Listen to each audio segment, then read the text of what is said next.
अच्छा जी, इस वक्त हम लगा रहे हैं झाड़ू। झाड़ू भी एक जिम्मेदारी है जिसको साफ़ सुथरा करना है। उसके बाद मैंने कपड़े धोने हैं।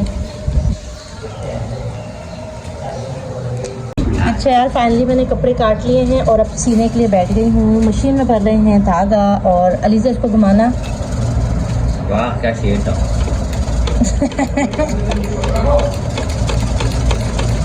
जल्दी चलाओ, क्या रोज़ा लग रहा है? अली फालतू लाइट बंद कर दो बेटा। कैसे करो दोबारा? कहाँ थे? मुझे करना है। नहीं नहीं नहीं नहीं, एक ही बंदा करेगा बस। अच्छा भाई, मेरी यूट्यूब फैमिली, हमारी जो मुर्गियाँ हैं ना, आपको पता है कि मेरे पास देसी मुर्गियाँ। अली से दरवाज़ा खोलो बेटा। तो वो हो गई हैं कुड़ुक। कुड़ुक का मतलब है कि वो अंडों के ऊपर बैठेंगी और उसमें से चूज़े निकालेंगी। तो ये अंडे हैं, मैंने स्टोर करके रखे थे। अंडे तो काफ़ी हैं, मगर अभी मैं फ़िलहाल इतने ही रख रही हूँ। तो 2 मुर्गियाँ दोनों कुड़ुक हो गई हैं, मगर सिर्फ अभी फ़िलहाल मैं एक के नीचे रख रही हूँ। अच्छा, यहाँ मैंने जगह बनाई है मुर्गी के लिए, मैं यहाँ पर बिठाऊँगी और अंदर, क्योंकि दोनों मुर्गियाँ कुड़ुक हो गई हैं तो दोनों लड़ रही हैं। तो यहाँ पर जगह बना दी, यहाँ पर रखेंगे और चूज़े निकालेंगे। अच्छा, एक मुर्गी के नीचे रख दिए। अब जो दूसरी मुर्गी है ना, उसके नीचे भी कुछ रखती है। वैसे तो उसने जो है ना अंडे खाने का रिकॉर्ड तोड़ दिया है, अंडे सारे खा लेती है वो, मगर मैंने उसके नीचे भी कुछ रखने हैं ना। एक तो ये रख देते हैं,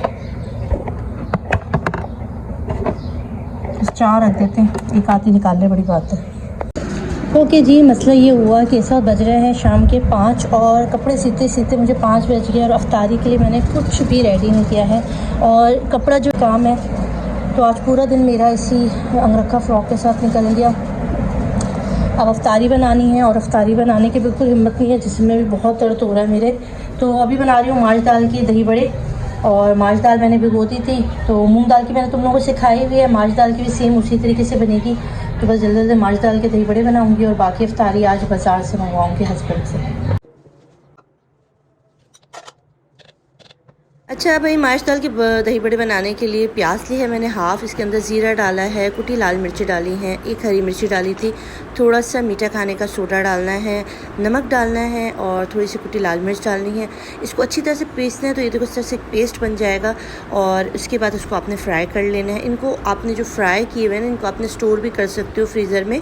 तो ये आपके अच्छे खासे दिन चल जाते हैं कि आपने जब भी बनाना हो तो आप थोड़ी सी देर बाहर निकाल के रखो थोड़े गर्म पानी में, तो और उसके बाद उसको दही में डाल दो। बहुत मज़े के, बहुत सॉफ्ट बहुत अच्छे बड़े बनते हैं। इस रेसिपी को ज़रूर ट्राई करना। और इसके ऊपर थोड़ा सा चाट मसाला डालते हैं। ये जो है ये सारे मैं बना के स्टोर कर रही हूँ, बाकी मैंने बना के रख लिए है दिन वाले दही बड़े। तो मैं इस तरह कर लेती हूँ तो मेरा काफ़ी टाइम बच जाता है। तो अफ्तार से 5-10 मिनट पहले मेरे दही बड़े तैयार हो जाते हैं। ठीक है। ओके जी, आज हम बना रहे खाने में जिंगर बर्गर। इसके लिए हमें चाहिए होंगे, जाहिर सी बात है, बर्गर चाहिए। यहाँ पर आप कोई से भी बर्गर ले लो, ठीक है। ये बर्गर है और इसको रख देंगे हम साइड पर, ठीक है। और यहाँ पर है मेरे पास चिकन, ये है जी चेस्ट पीस है और इसको धो लिया खूब अच्छी तरीके से, साफ़ सुथरा कर लें। अब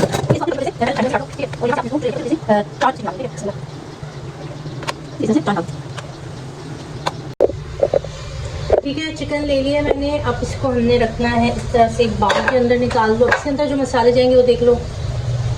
अच्छा भाई, हम इसके अंदर मसाले डाल रहे हैं। उससे पहले सबसे पहले हम इसके अंदर डालेंगे लेमन। एक नींबू का रस ले लो और वो इसके अंदर डाल दो, ठीक है। 1 अदद नींबू का रस डाल देना। मेरे पास इस तरह की लेमन बॉटल है तो मैं वो डाल रही हूँ। अच्छा, जिंजर गार्लिक का पेस्ट है 1 टीस्पून, आपने इसके अंदर वो डाल देना है। और ब्लैक पेपर है मेरे पास, ये हम डालेंगे 1 टीस्पून। रेड चिली पाउडर है मेरे पास 1 टीस्पून।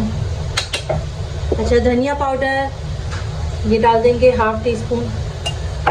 सॉल्ट डाल देंगे अपने हस्बे जायका, जितना आपको सॉल्ट अच्छा लगता है डाल देंगे, ठीक है। अब आपने इसको मिक्स करना है और इसके अंदर एक और चीज़ जाएगी, वो है मायोनीज़, ठीक।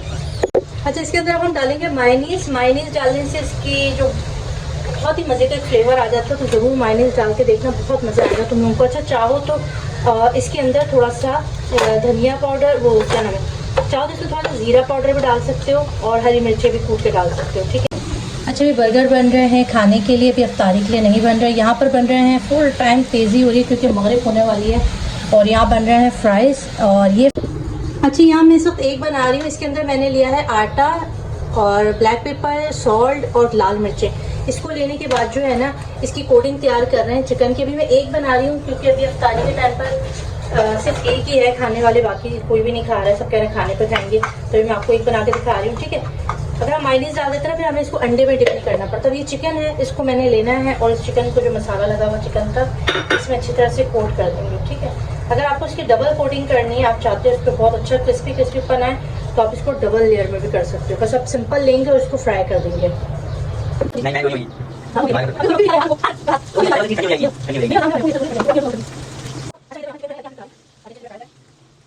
अच्छा, यहाँ पर हम बर्गर की फिलिंग बता रहे हैं कि फिलिंग में क्या क्या डाले। बिल्कुल सॉफ्ट सा बर्गर है। अच्छा, चाहो तो उसके ऊपर मक्खन लगा सकते हो, फिलहाल मैंने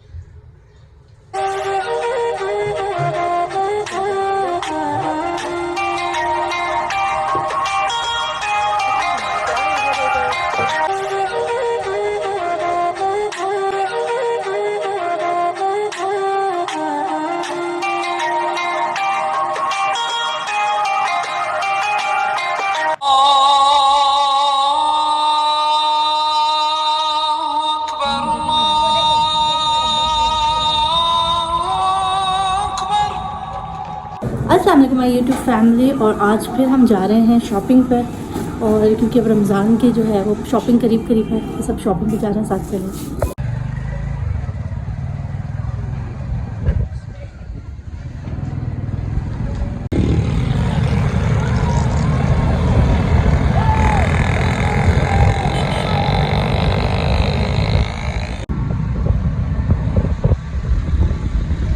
अच्छा जी, तो मैं पहुंच चुकी हूँ मिलेनियम मॉल, और यहाँ पर मुझे लेनी थी अलीज़े के लिए शूज़, क्योंकि अलीज़े के शूज़ रह गए हैं और मैंने तो अभी तक नहीं की शॉपिंग। उसका रीज़न क्या है मेरी, और अभी तक कुछ भी मैंने नहीं लिया। उसका रीज़न ये है कि बच्चों के स्कूल से जो है वो एनुअल चार्जेस लग कर आ गए, जिसकी वजह से अच्छी खासी अमाउंट जो है ना तीनों बच्चों के वहाँ दे दिए।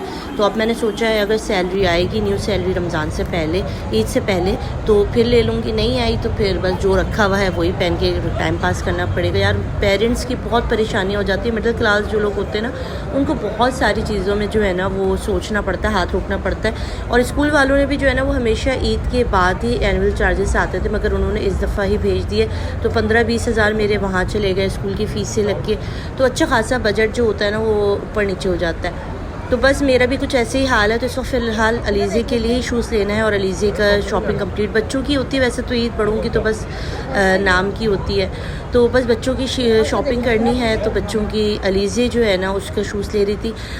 बाकी यहाँ पर मैं स्कूल वालों से भी कहना चाहती हूँ कि देखिए, अगर आपको एनुअल चार्जेस या इस तरह के कोई से भी चीज़ें चाहिए, आप यकीन करो जिस स्कूल में मेरे बच्चे पढ़ते हैं वहाँ पे अच्छी खासी अमाउंट ऑफ स्कूल को देते हैं फ़ीस के नाम पर। उसके बाद ये एनुअल चार्जेस जो आ जाते हैं बीच बीच में, तो वो आपको बहुत ज़्यादा परेशान करते हैं। तो पेरेंट्स के लिए बड़ा मुश्किल हो जाता है इस तरह की सूरत हाल में। वैसे ही महंगाई बहुत ज़्यादा है, फिर रमज़ान का बाबरकत महीना, उसमें इंसान का दिल करता है कि वो खुल के बच्चों के लिए अच्छी अच्छी चीज़ें ख़रीदे, खिलाए पिलाए और अच्छी शॉपिंग करे। मगर जब ये सब मैंने स्कूल में भी बात की, और स्कूल वालों से मैंने कहा कि आपने एक तो पहले ही जैसे ही कोरोना सिचुएशन ठीक हुआ, स्कूल थोड़े से नॉर्मल हुआ, आपने फ़ीस बढ़ा दी, फ़ीस 500 आपने फ़ीस बढ़ाई। उसके बाद आपने ये एनुअल चार्जेस जो है ठीक रमज़ान के अंदर भेज दिए। तो ज़ाहिर है स्कूल वालों ने कहा कि हमने जो है कोरोना में बड़ा हाथ रोका, हमने हज़ार रुपए जो है वो बच्चों की डिस्काउंट दिए हुए थे, तो इसलिए हमने जो है अब सारा का सारा जो एटम बम है ना वो अभी गिरा दिया। तो बड़े मुश्किल हो जाती है। स्कूल वालों से भी, इंतज़ामिया से भी कहना चाहती हूँ कि थोड़ा सा हाथ हौला रखें, थोड़ा सा ख्याल करें पेरेंट्स का कि पेरेंट्स किस तरह से अपने बच्चों को स्कूल की फ़ीसें वगैरह सब देते हो, उसके बाद आप लोग एनुअल चार्जेस भी उठा के दे देते हो। तो थोड़ी सी नाइंसाफ़ी है जो पेरेंट्स के साथ होती है। मुझे आज ये बात ज़रूर करनी थी। मैंने सोचा था कि मैं अपने चैनल से ज़रूर ये बात, कुछ माँओं की है जो बड़े स्कूलों में पढ़वाते हैं, सो कॉल्ड जो ये ओ लेवल स्कूल्स होती है, उनमें जो अपने बच्चों को अच्छी तालीम देना चाहती हैं तो उनकी खाल उतार दी जाती है। कोर्स खाली जो है ना वो आप यकीन करो 12,000-15,000 तक के इनके कोर्स आते हैं, यूनिफॉर्म, और एक कॉपी भी आप बाहर से नहीं ले सकते, सब कुछ आपको स्कूल के अंदर से लेना पड़ता है, यूनिफॉर्म वगैरह सब। अच्छा भाई, इस सारी बात को हटा के मैं घर वापस आ गई। रास्ते से मैंने ली बहुत ही मज़ेदार किस्म की बिरयानी, क्योंकि अचानक ही मूड होने लगा बिरयानी का। पता है 11-12 बजे जब बज जाते हैं ना रात के, तो भूख अचानक बहुत ज़्यादा लगने लगती है।